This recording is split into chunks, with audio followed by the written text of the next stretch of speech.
الحمد لله رب العالمين والصلاة والسلام على سيد الأنبياء والمرسلين أما بعد فأعوذ بالله من الشيطان الرجيم بسم الله الرحمن الرحیم۔ اللہ رب العزت سورہ توبہ آیت نمبر 75 اور 76 میں ارشاد فرماتا ہے کہ وَمِنْهُمْ مَنْ عَاهَدَ اللَّهَ لَئِنْ آتَانَا مِنْ فَضْلِهِ لَنَصَّدَّقَنَّ وَلَنَكُونَنَّ مِنَ الصَّالِحِينَ فَلَمَّا آتَاهُم مِّن فَضْلِهِ بَخِلُوا بِهِ وَتَوَلَّوْا وَهُمْ مُعْرِضُونَ، کہ ان میں سے کچھ وہ لوگ ہیں کہ جنہوں نے اللہ سے عہد کیا ہوا ہے کہ اگر اللہ انہیں اپنے فضل سے دے گا تو وہ ضرور اللہ کی راہ میں صدقہ کریں گے اور ہم ضرور صالحین میں سے ہو جائیں گے۔ پھر جب اللہ نے انہیں اپنے فضل سے عطا فرمایا تو اس میں بخل کرنے لگے اور منہ پھیر کر پلٹ گئے۔ یہ آیت اس آیت کا شان نزول یہ ہے کہ ایک شخص ثعلبہ نام کا نبی کریم علیہ السلام کی بارگاہ میں حاضر ہوا اور اس نے عرض کی کہ یا رسول اللہ صلی اللہ علیہ وسلم، آپ اللہ تعالیٰ سے میرے لیے دعا فرمائیں کہ اللہ تعالیٰ میرے مال میں برکت کر دے۔ نبی کریم علیہ السلام نے فرمایا کہ جتنا تمہارے پاس مال ہے اسی پر شکر کرو، لیکن اس نے دوبارہ نبی کریم علیہ السلام سے دعا کی، درخواست کی، تو نبی کریم علیہ السلام نے اللہ کی بارگاہ میں اس کے مال میں برکت کے لیے دعا فرما دی۔ اللہ تعالیٰ نے اس کے مال میں بے انتہا برکت عطا فرمائی کہ اس کی بکریاں جنگل میں بھی جو ہے سما نہ سکی اور پھر وہ ان کو لے کر جنگل کی طرف چلا گیا۔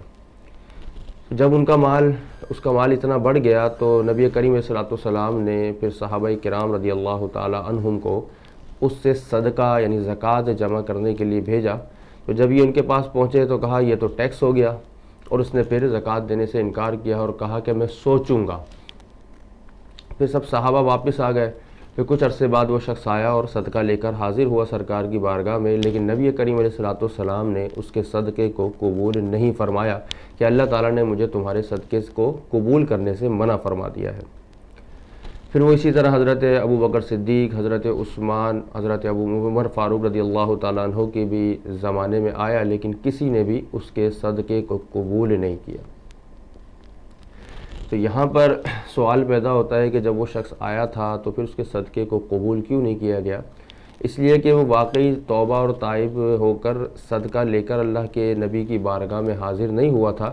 بلکہ اس کی وجہ سے جو اس پر ملامت ہو رہی تھی یا جو اس کے اوپر انگلیاں اٹھ رہی تھیں وہ اس کو دور کرنے کے لیے آیا تھا۔ حقیقت میں وہ توبہ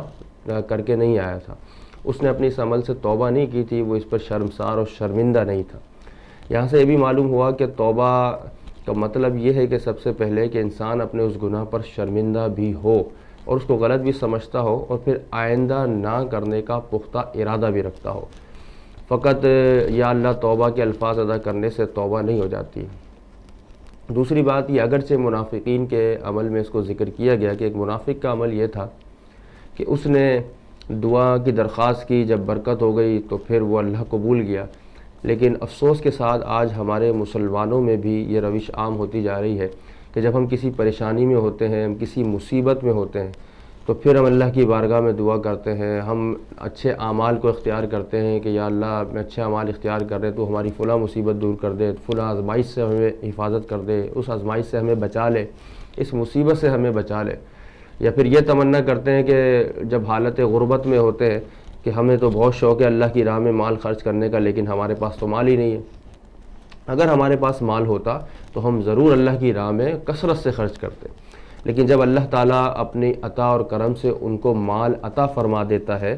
تو پھر وہ اپنے سابقہ کیے ہوئے وعدوں کو بھول جاتے ہیں اور پھر ان کو وہی مال جو اللہ تعالیٰ کی عطا سے ان کو ملا ہے اللہ کی راہ میں خرچ کرنا بھاری محسوس ہوتا ہے۔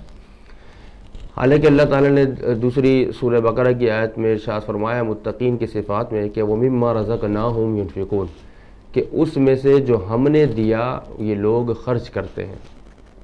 تو اس سے معلوم ہوا کہ ان میں سے بعض کو خرچ کرتے ہیں کہ رزق دیتا بھی اللہ ہے،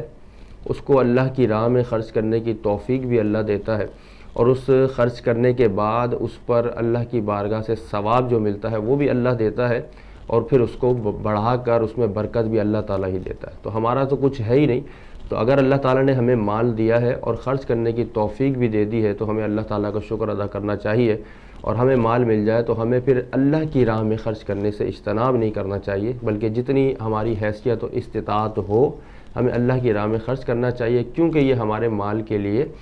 مزید برکت کا باعث بنے گا۔ تو اس شخص نے پھر بخل کیا، اور بخل کہتے ہی اسی کو ہے آسان لفظوں میں کہ ضرورت کے مقام پر بھی مال کو خرچ نہ کرنا، کہ جب شریعت نے زکوٰۃ لازم کی تھی تو یہ ضرورت کا مقام تھا، یہاں پر لازم تھا کہ اس کو خرچ کیا جائے، لیکن اس کے باوجود بھی اس نے اس مال کو خرچ نہیں کیا۔ تو لوگوں کے پاس مال ہوتا ہے، ضرورتیں ہوتی ہیں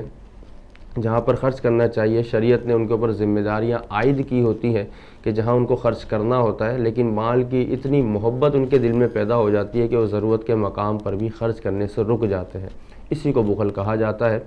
اور یہ بخل ایک اچھی علامت نہیں ہے، کوئی اچھی چیز نہیں ہے، کوئی نیکی نہیں ہے، بلکہ گناہ ہے۔ اللہ تعالی ہم سب سے اس کی حفاظت فرمائے۔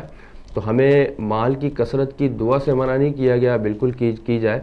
لیکن جب ارادہ یہ کیا جائے کہ مال ہوگا تو اللہ کی راہ میں خرچ کریں گے، تو پھر اپنے وعدے کی پاسداری بھی کی جائے، اور جتنا بھی اللہ تعالیٰ نے استطاعت دی ہے، چاہے ہم حالت غربت میں ہوں چاہے حالت امیری میں ہوں، جو ہماری طاقت اور استطاعت کے مطابق ہے ہمیں اللہ کی راہ میں حسب استطاعت خرچ کرنا چاہیے، جو ہمارے لیے ہی باعث برکت اور آخرت میں ثواب کا ذریعہ ہوگا۔ اللہ تعالی ہم سب کو اس پر عمل کرنے کی توفیق عطا فرمائے۔ وآخر دعوانا ان الحمد للہ۔